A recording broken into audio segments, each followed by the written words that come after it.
But what's unique about Markify is students can join this lesson and see it on their own screen as a viewer. And as the teacher's writing, the teacher, or the student, I mean, sees it all. And so what I'll do right here is this first window here is kind of the teacher perspective, and then this is the student perspective on the other side. So what I'll do is I'll hit new lesson, and you kind of make a blank page. You can make a freeboard, which is like an endless whiteboard that gets bigger as you write more. And most teachers have wanted to opt for the upload PDF option. So I'll click that. And I want to say the internet's been pretty spotty today, as I'm sure some of you know, so hopefully it works. But I'll click on this PDF that I've got, and it'll upload the PDF and create the lesson. So you can see that PDF open right in Markify. There are programs that do this right now, but the real-time collaboration aspect is really the big part of this. And as I'll get into in a minute, there's also the accessibility standpoint for this. So the teacher can have this, they can have it on their laptop, tablet, like an iPad that they can write on, or they can put it on their smartboard. And then when they write on it, like I said, you can just write on it. So, you can write on it like that. And there's different tools for that. Well, what's unique is I can go to share and then present with Pin. You can also do link and email, but Pin is the most popular because students don't have to log in. There's no login needed for students. So then the teacher can just generate that pin. It gives the pin. This pin is permanent, so you can put it on a whiteboard. You can put it in an LMS, like school engine, and students will be able to use it as long as you don't remove it. It's not like it expires after a certain amount of time.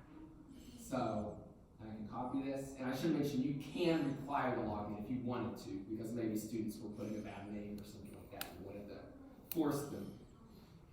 But then as a student, I can come put that token over here, and then I just put in a simple screen. There's no login required. So I'll just say Anthony, and then I can join that lesson. And it'll open right up in there. You can see it already has that annotation I wrote as the teacher there when I joined it. And this is completely independent from the teacher. It's not a screen share. It's not like a Zoom or something like that. The student can scroll on this and see the whole thing. So if they miss something, the student just has to scroll back up and they can see it all. But what's cool about Markify, as I've been saying, is it's all real time. You can see my pin tool over here on the student, and this can scale to 30 people in a class.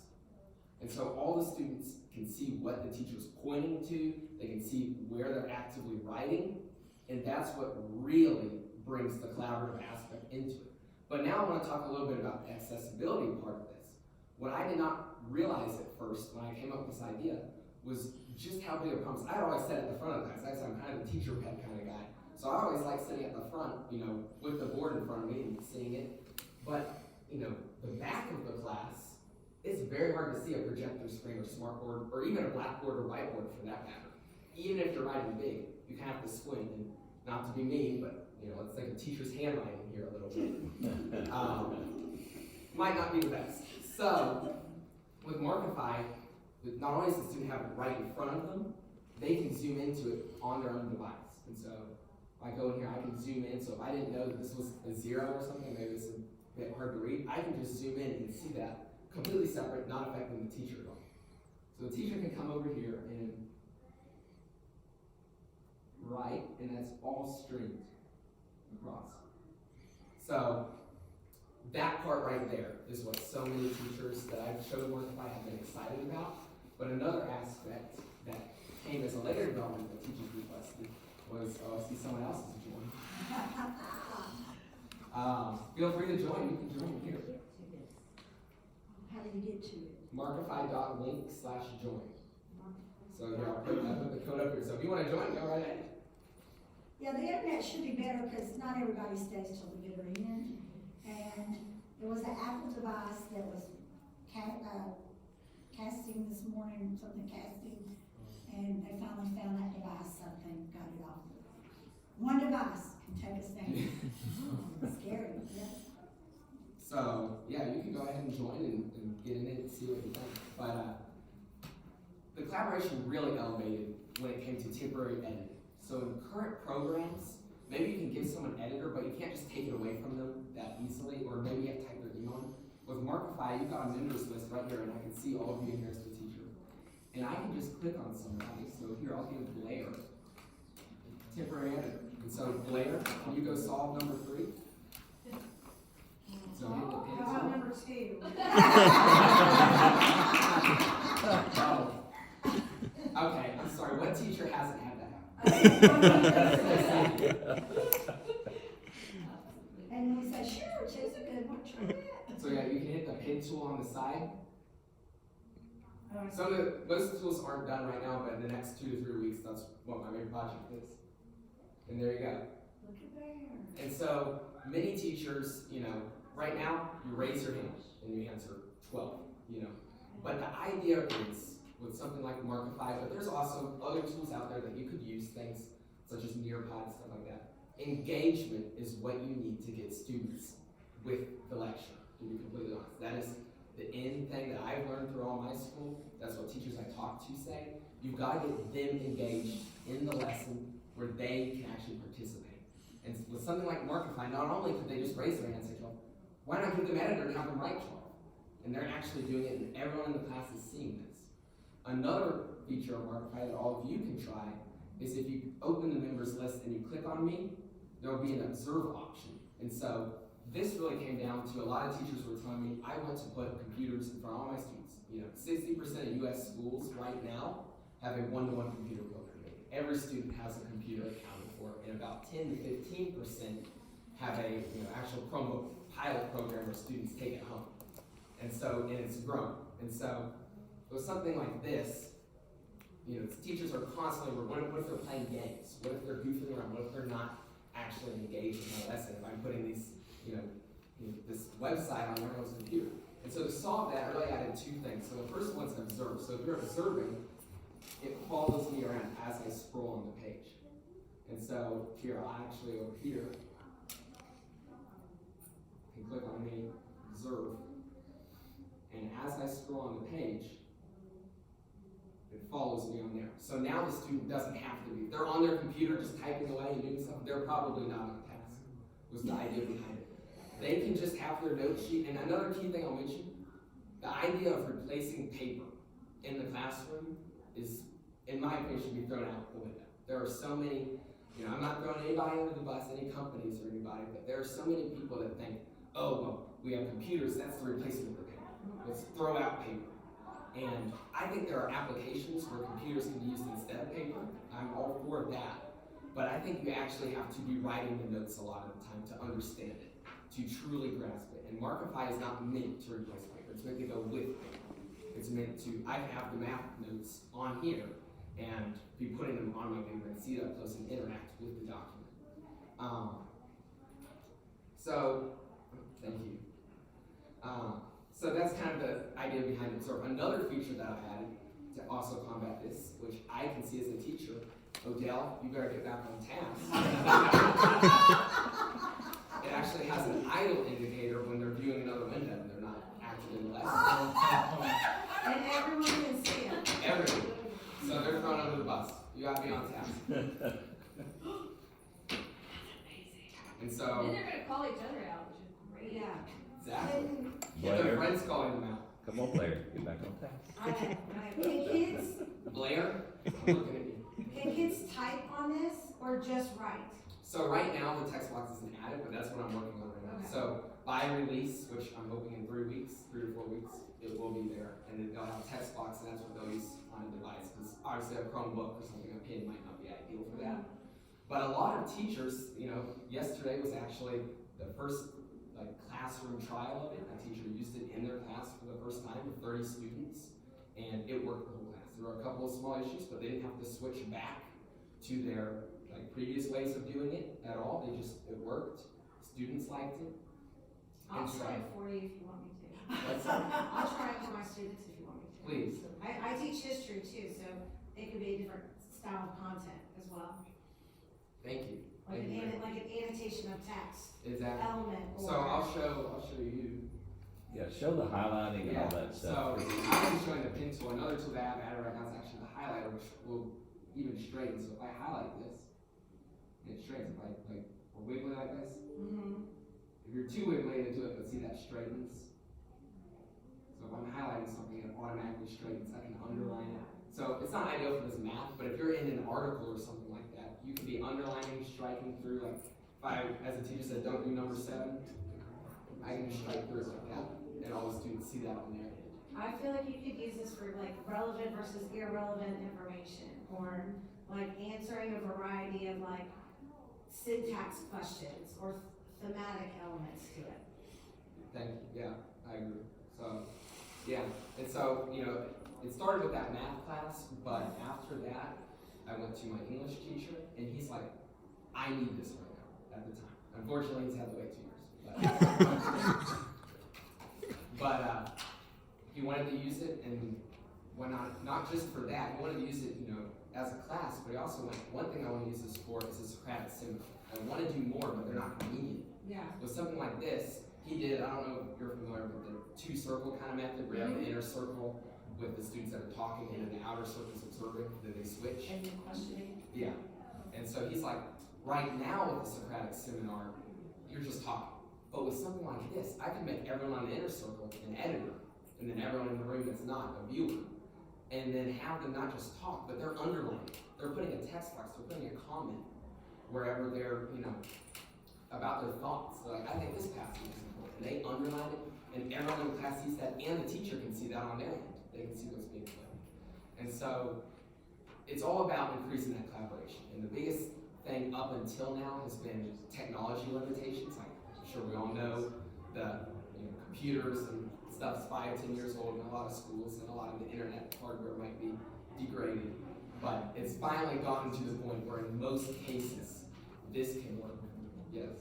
How did you go about gaining the skills to be able to do this? Because I have high school students, and I would love for my kids, but I'm not an expert on these things. What should I provide my kids to be able to build apps?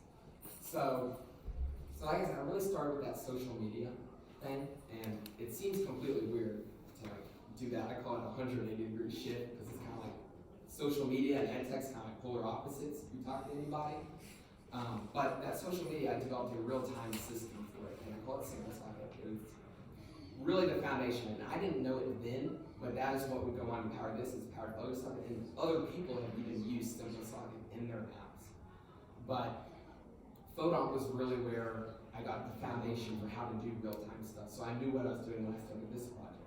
Now, in terms of getting students more involved with things like this, it has to be student projects.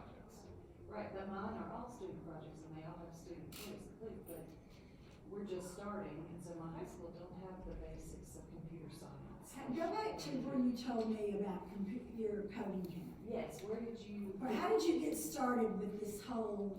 Well, okay, so I should probably first say, up until 6th, 7th grade, I hated it. I thought, like, why would I want to type stuff virtually that doesn't actually exist? I was all physical. I love technology. You know, when I was 3 years old, I flipped over laundry baskets and said that was an air conditioner for my playhouse. And in kindergarten, the teacher's like, what do you want to be when you grow up? And I'd be like, an air conditioning repairman. And so I think that, you know, once I got into middle school, my mom decided to do a coding camp. That is essential, but I have to recommend, and what got me involved in that camp was robotics, because that is physical. Software is something that's hard to wrap your head around, especially if you're a student. And that's how I looked at it. I'm like, this is just virtual, this isn't the real world. But with robotics, that is the real world. And to make the robot do something in the real world, you have to program it. So in a sense, programming is the real world. And that's what kind of connected it for me. And then I realized just how, you know, essential coding is as it went on, and got more and more involved with it. After that coding camp with robotics, I got into game development for a couple of years, and that was also a big part of it. I used Roblox, you guys have heard of that. And so it's things like that that I think, because that's relatable to a student. Students, when they just see lines of code, they're like, I don't care about that. If they're taking an AP computer science class, they want the AP. That's what everyone around me tells me. They don't want to actually learn coding. They just want that AP credit. They want to go to college. And then they say, oh yeah, I'm applying to do computer science at college. But I'm not even that convinced that many of the people around me that are actually want to do that when they go into a job. So I think what you have to do, preferably at the younger age level, like the younger you can do it, elementary school, middle school, the better. But it has to become relatable. They have to take really any STEM concept and make it relatable with themselves and what they're interested in. And that's why, you know, for me, I was never that big of a gamer, but I did play games, going in elementary school in 6th grade. And so game development became relatable when I realized I can make a game and other people can play it. It's not just for me, it's something other people could do. That's what really got me engaged. And then as I got older, I realized, well, I can engage teachers, for example, in this case. So it's really about relatability, and that's something, even today, I'm not gonna throw my coding teacher under the bus and everything, but it's something that students have a hard time wrapping their head around, and I've seen it myself. They just don't know what the point is. And even another thing I'll throw into this mix is like, think about it too. If you give them a coding prompt, tell them to sort and array, sort a list of words alphabetically, write a function, do that in code. As a student, you go, what the heck's the point of that? Why does that matter? But if you give them a program that's meant to help, let's just say, help teach kids about how to sort words alphabetically and turn it into something, and then say that, hey, we got an elementary school with kindergartners that have come to us and they need some kind of app, and all of a sudden it becomes a real world thing. It's not just the students doing it to get a grade, they're actually doing it for other people that gets involved. What I always say is one of my favorite classes was this engineering class I did last year, where we developed a product, or not really a product, but essentially a solution. We worked with Vanderbilt Hospital, and they needed a cranial drill that would hold the tube to a cranial drill, because if you're not familiar, that tube touches the ground, because it's a pneumatic tube. If it touches the ground, they have to stop the whole operation. And that obviously is not ideal for the patient. So what they do is they wrap essentially the tube around their arm, which makes it incredibly hard to move. That tube becomes stiff when there's air going through it. And so with that tube, around them, it's hard to do the operation. So they're like, is there something we can do to make a holder to hold this tube up, support this tube, so that we're not having to deal with that? And it's like, how's that not been done already? And that's how most problems are afterwards. Like, how is that not already done? But it's stuff like that then we went back and we did that the rest of the year, and now they're working on making an actual product or something. We're not getting a share of the revenue from that. But it's becoming a real thing, supposedly. So I think that class, people love that class. I'm not the only one. Plenty of people love that class. It's not just the weirdo geek me that loves that class, that wants to go, gets excited about an EdTech conference, that wants to do this class. There are a bunch of people. They had over 50 people wanting to do this class when there are only 20 seats. And so 30 people had to get declined, but next year they're trying to scale up the class to do more periods. And it's going to be stuff like that that is what's really going to, because once again, it's got that relatability in it, and it's got that, it's not just for a grade, it's actually got a bigger purpose to it. So to involve your students more from what it sounds like, what I would recommend is if you're just starting it out, figure out something that they all really like. I mean, you're not going to be able to perfectly do it, but either some kind of game or some kind of solution to something real world, not just coding it out, but coding the app, in a sense. Coding, coming up with an idea, telling them this is the idea, getting everyone on the same page with it. Then I would recommend doing some sort of groups, but not too big. Probably start smaller, like 2, 3 people. And one thing that worked really well for my coding teacher this year was sprints. So that's like a day or 2 project that you do, literally just for those like 1, 2, maybe 3 days, and then it's done. And students like this because it's a good way to quickly do something before, before trying to do a long project where you lose motivation and things like that. And students just love that. So, for example, this year, my coding teacher is a football coach, and so he wanted apps to put up on the billboard screen that people in the audience could play on their phone. And so each of us divided into groups of 3, and we had like 4 or 5 groups, and we each made that project in 3 days and put it up. So just as an example for you, tell them that they're making a game as a sprint. Maybe do 2, 3 days, just a simple game. Maybe you scratch something simple. They're learning the fundamentals of coding. So get them using that, and then tell them once your game's made, we're putting QR codes up on the walls so that students can play that game in the school. Your friends can play that game. And make it something where they're actually motivated, not just to get some kind of grade or credit, but they're motivated for their friends to play it, for other people in the school to play it, and things like that. So I hope that helps at least a little bit. I probably went on a bit of a tangent there, but yeah, so. Any other tools that we've missed showing us? Well, so that's the main part of Markify that all of you have seen. Obviously there's the race tool to make it just a little bit more fun. I'll give all of you editor if you want to play around on the document. So you can click just the title and make everyone an editor as well. So that, not recommended though for a class that's large. Can they overlap each other? What do you mean? Like, if they want to highlight the same thing, but with different colors, Yeah. does your program let them overlap each So other? if I go to the highlighter and I'll show like you got the color tool here, and I'll also mention you can select any color. You got the eyedropper tool. So if I go to the highlighter and I change that to pink, I can do, or no, that's the line. What? I do the highlight, and I can go over it. Okay. Like that. So it all overlaps, and everything syncs too. That was the big problem. The first version I made, which I called TeachCast, which I spent 6 months on, I called that the prototype because I restarted from Markify because I realized there is a big difference between a hobby project and something actually built for the classroom. And so with this, I'm actually, fingers crossed, I'm in talks with a patent attorney to get the real-time system patent.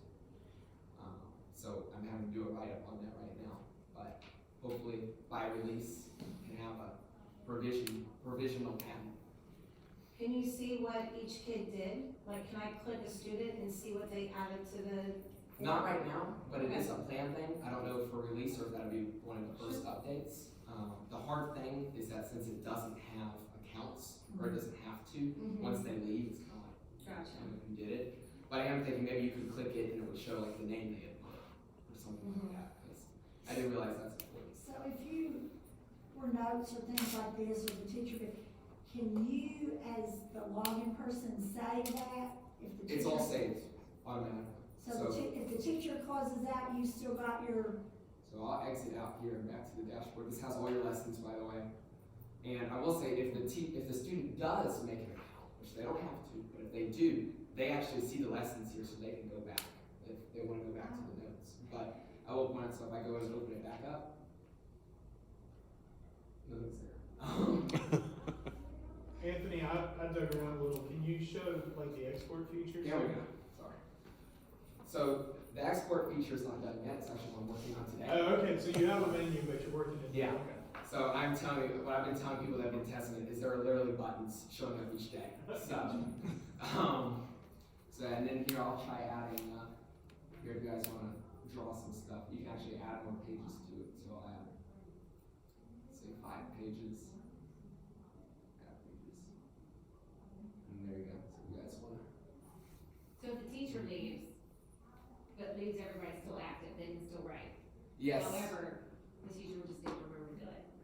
Yeah. It's not So, supposed to be the writing so it's really meant more for a, in the moment. well, it's meant, Markify as a whole is meant more for you're doing your lecture and maybe you give 1 or 2 students editing at a time and then remove it. Because that's another thing I should probably show is I can click and click on layer because you were idle and not doing your work. I'm doing right now. Yeah, there, are you? It's not I gonna can be- see You were myself. off. You were off. So you're off task. So I'm done with you. You don't get that. So I can just, with one button press, just like giving you editor, I'm on the I radar. can take it away like that and you can't edit anymore. And so, then I can give it, I'll give it back to you because you got your demerit. You got it. Alright, so Jennifer is idle, so go to her. Now Jennifer, go back to what you wrote. Come on, don't be a team player. Go back to being idle. I'm an idol. Go for it. Alright, go get Jake. Good job. Alright, now observe Jake. Can you see Jake's screen there? Yeah, so I can still see a screen, but it's not gonna move or anything because it's idle, so. And then you can also kick people. If somebody's being a troublemaker, they put an inappropriate name, something like that. So I have a couple of questions that I guess kind of run together. First and foremost, like, how often are you presenting like this? Because we just called you like on the spot to come in here and present this. Oh, well, I'm screwed up quite a few times. No, but I'm just saying. How many I times mean, have you done it? Have I done, this is the first time here, really. I did do a presentation all the way back. So all the way back during that 6-month period when it was called TeachCast, I did a presentation at, it's called the EIC, which is in the district, Entrepreneurship and Innovation Center. Mr. Harbinger is actually a part of that. And so, I was not in this class at all. I was not in it that year, I was not in it next year, because I didn't even know I wanted to do entrepreneurship.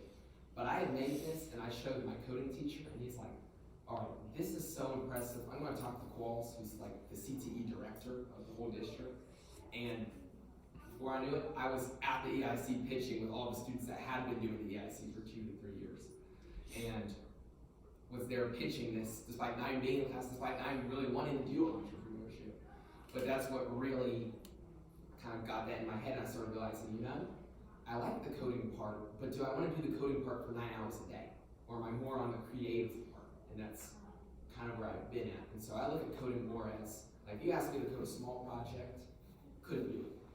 But if you're asking me to do something long, but it's for actual people to use at the end of the day, that's when I do it. I look at coding as the method to get it done. And so, but what I'll also tell you, if you ask me, is coding is only 25% of it.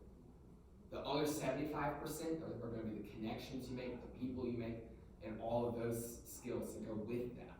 And I very quickly realized I used to be a lot worse at presenting, that if I wanted to get people using this, I've got to go talk to people about using this, you know? So since then, I've been going up to a lot of teachers, and I'm very nervous because I obviously look at, I'm under the teacher, right? So I always get shaky if I'm going up to the teacher to ask about something, but I did it anyway. So I've probably gone to 30, 40 teachers by now, and I've gotten their feedback. When I started this project, before even doing a line of code, I went to over 20 teachers to see if it actually was a problem.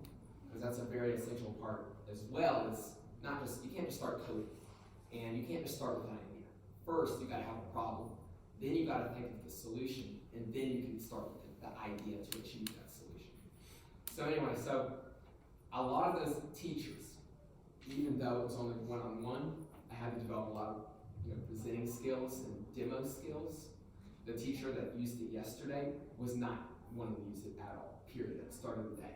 I had been really for weeks, and in the past 3 days, I've been really grilling, like, come on, will you try it, please try it. It's like, no, it's not approved, it's not, or so, it's not done, and but eventually I'm like, all right, telling you is only 10% of it. You need to see it. It only becomes cool when you actually see it, and many teachers, presentation skills for me were also important because many teachers do not believe that a student like me can make something like this. They're like, oh, he made an app, well, I'll keep the dream alive, but then when I walk up actually wanting to propose you using this, like, oh, well, I'm not really that interested. If I'm just saying, what do you think of this idea? Oh, yeah, great idea. But then when you actually go up, not interested. And so if you've ever done that to a student, they know it. Watch out. Watch out. They reach you. So, I guess my point was your improvisational presentation skills are top notch. well, that's what I'm saying. So in order to get him using it, that whole lunch for like 40 minutes, I was just showing him, and by the end of that period, he went, I'm using this next period. I don't care if it's not approved. I'm using it. And then he used it, and it worked.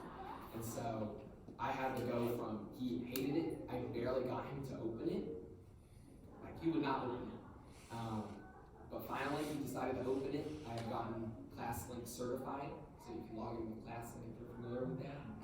And so he logged in through ClassLink, and it worked. And just slowly but surely, at first he was kind of unsettling of it, but I showed that you could put PDFs in it, because he had just used the whiteboard part, not the, he had just used the built-in whiteboard, once again, an expensive whiteboard, to write. So when he saw you could put PDFs in it, he went, okay, and he put his worksheet in, and he stared at me for probably 5-6 seconds. The facial expression I have never seen, and I have known this teacher for years, because he was also the robotics coach. So I've known him for a long time. I had never seen it, and his face was just staring at me. And I was like, are you okay? Are you having a heart attack or something? And he was like, I've been wanting this for years. And he didn't even care about the collaborative part that much. That was just an add, that was just a bonus for him, even though that was what really cost me the pain and suffering. But, so he just, that feature alone. Another thing I'll mention, if you didn't see, let's go back in here. Okay. Real quick. maybe somebody already tried this, but yeah, so you can see here, plenty of people already tried it. You can write off the page. That is something that I have not seen any other PDF editing program really allow for the most part. I've seen a couple of freeboard kind of programs where it's just an endless whiteboard that lets you put a PDF like it's an image, where you can obviously write off the side, but nothing to this level. So that teacher was a physics teacher, and just the fact that he could write, and then he's doing a long equation and he writes some off of that page, and then that page just got bigger, and he can keep writing. I mean, I looked at his page after we were talking to him, and it's the page here, and then an equation all the way over here. And so he just loved that part, and then the part that students could go see that equation. You could turn off the projector screen. And there's teachers I've talked to that go, so if I have a tablet, because a lot of the math department has a tablet that they're writing on, and then they like Bluetooth to the screen. If I'm using this, do I even need the smartboard? Do I even need any of that? Do I need a projector screen? So it really builds. But other than that, other than talking on teachers one-to-one, I've done a couple of videos. I did an app challenge, and I submitted Go Rock one year, and I submitted Markify this year, and so I did something like 33 takes on that video because I mess up one part. I'm like, no, it's gotta be perfect because I'm a perfectionist. So there was that, and then I have had to go up. I talked to Dr. Qualls quite a bit, and now that I actually know him a lot more, it's not that scary. But he's the CTE director of the district. Mr. Harvey, he's your boss. Yeah, so I'm sure. So being a student at the bottom and going up the ladder to him and talking to him, and then also once it's been submitted for approval through WCS, and so just that process I've also had to, because I was so nervous with that, and so it's not just one-on-one with teachers; it's one-on-one with people that have a lot of decision-making power when it comes to stuff like this. So, and then I practice one-on-one. And we told him, Shower's great. we've told him, dude, if you can get it approved in WCS, you will have it approved in every other school district around the world. Because our vetting process is so thorough. When you have a lawyer for a superintendent, everything is in alignment and makes legal sense so that you don't get sued. And so, as he's going through this process, we're like, it's, because he and I've had these conversations at the EIC. Hey, how's the vetting going? Well, I'm on step 9 of 10. I've just got that one last hurdle. I used to think that it was binary. Like I used to think it's either not approved or it's approved. No, there's a whole gradient in between that process. So, just see him go through that process, and he's stuck with it. And he met the new technology director today when he came in. I took him down, and they're gonna connect, probably in the next couple of weeks, to see where the loop is, because it's like, you can't use it because teachers can't use it because it's this, but then they can't do that until it's this. And so, it's really good to see him, like you're saying, getting that experience, and then he and Ms. Davis will be able to have that conversation. And I mean, I will say too that when you invited me, you failed to mention I had to do a podcast.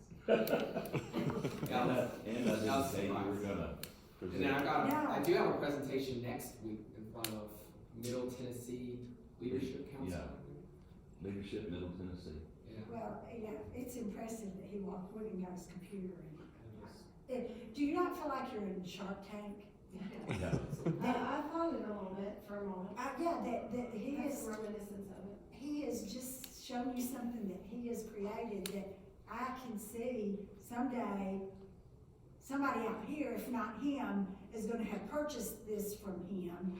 It's remarkable. Just to think that a student, I applaud you for asking, how do you get them going? Because that's one of the first questions when he came up today. How'd you get started? And he said, I didn't even like coding. And I'm thinking, wow, to go, and I have a son-in-law that works for NASA that went to school in Lynchburg, if you know anything about Lynchburg, and this is several years ago now, small little place, and he tells me now, everybody should be learning coding. I said, they didn't have coding when you were there, but they do now. And so how important is it to catch, engage, all of that stuff? So I applaud you, Anthony, for the work you're doing and Dad, for making sure, you know, when you got moms and dads that are making sure things happen, it's wonderful. It is about time to go, so if you have, Yeah, real quickly, just say one last thing. yes, you can. So, you guys have seen the link. Please, if you're interested, you can go there, you can send an email to me. There's email in terms of service, but also, if you wanna write it down real quick, A. Beckett, BECKETT, and then at exotech.co. So if you have any feedback, anything at all, I need to repeat. TEK. Right here. Oh, there we go. There you go. So add that. So please send your Exotech.com or .co? .co. Or .com state. Maybe in the future. So How cool to talk to your students, I don't know, I know you came in to get one thing, but I hope you walk out getting something that sparks you in how to work with Exotech, how to work with your students, how to, move to the next level. You'll probably stick around if you wanna do some more discussion about things, but it is like 4 or 5 minutes till. We do have shirts for you, since we switched gears on you, we're gonna give you a parting gift, but thank you, Anthony. join the wait list. Join the wait list. Join the wait list. Anthony, what school are you at? Thank you. What? What school are you at? Brentwood High School. Brentwood. What's Oh. that? Can I use it in another country? Alright, well, so everything right now, I will say, because I'm bored, all the servers are in the United States. So, but in the future, I look at storing data, there's nothing, like I don't even use Google Analytics on this. Everything in this is custom. I collect the minimum amount of data. It's not like when you open it up, you have to give it your Google Drive permission or something. It only gets your email if you sign up for Google. Minimum amount of data. I don't do any tracking, none of that, because to be frankly honest, I don't want your data. But, so all that's good. So the only thing that I can see being a problem in another country, that's why I didn't get approved for GDPR when it was vetted for Europe, is because it's not stored. So they wanted it stored in Europe to be able to say that it's checked off there. So in the future, and if you're interested in using it in China, I'll buy servers in China. I'll buy servers in China.